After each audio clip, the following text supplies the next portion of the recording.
बानो की अचानक गुमशुदगी के बाद हवेली में उस वक्त कोहराम मच जाता है जब सुराब लाला सबको ये खबर देता है कि बानो ने पहाड़ से छलांग लगाकर अपनी जान ले ली है। ये सुनते ही बीजान पर कशीदारी हो जाती है, जबकि सरबलंद इस बात को मानने से साफ इनकार कर देता है। उसका कहना होता है कि बानो ना तो ऐसी लड़की थी जो खुदकुशी करे और ना ही उनके दरमियान कोई ऐसी बात हुई थी जो उसे ये कदम उठाने पर मजबूर करे।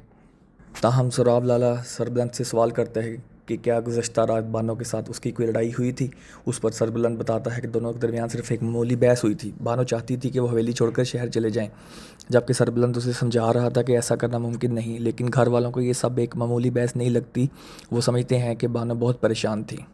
उसी दौरान हवेली में मौजूद नूर को भी इस सारे मामले का ज़िम्मेदार ठहराया जाने लगता है। घर के अफराद का कहना होता है कि जब से नूर इस हवेली में आई है तब से एक के बाद एक मुसीबत उनके घर पर टूट रही है। यहाँ तक कि उसके किरदार पर भी सवाल उठाए जाते हैं और उससे पूछा जाता है कि आखिर उसका सरबलंद से क्या रिश्ता है। नूर बार बार यही कहती है कि उसका सरबलंद से कोई ताल्लुक़ नहीं, लेकिन कोई भी उसकी बात सुनने को तैयार नहीं। उधर भी जान की तबीयत मज़ीद ख़राब हो जाती है और उन्हें फ़ौरी तौर पर अस्पताल ले जाया जाता है।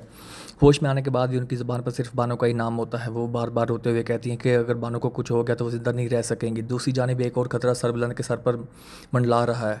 तुरसम खान खुलेआम घूम रहा है। उसके दिल में अपने सौतेले भाइयों के लिए शदीद नफरत भरी हुई है। उसके मामों को भी यकीन है कि अगर तुरसम खान और सरबलंद का आमना सामना हो गया तो खून खराबा ज़रूर होगा। उसी दौरान मालूम होता है कि तुरसम खान एक लड़की की मोहब्बत में उसके गांव जाकर रह रहा है।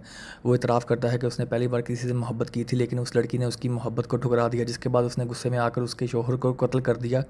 इसके बावजूद वो अपने किए पर किसी किस्म की नदामत महसूस नहीं करता। उधर सरबलंद बानो को ढूंढने के लिए अकेला निकल जाता है। वह खुद को बानो की गुमशुदगी का जिम्मेदार समझ रहा होता है और हर जगह उसकी तलाश में सरगर्दा है, जबकि हवेली के बाकी लोग भी उसकी वापसी की दुआएं कर रहे होते हैं। अब सवाल ये है कि क्या बानो वाकई अपनी जान दे चुकी है या इसके पीछे कोई और राज छुपा हुआ है। क्या सरबलंद बानो को ढूंढ पाएगा, और अगर तुरसम खान का सामना सरबलंद से होगा तो क्या ये दुश्मनी एक नई तबाही को जन्म देगी। अपनी कीमती राय से हमें ज़रूर आगाह करिएगा। चैनल को सब्सक्राइब करें।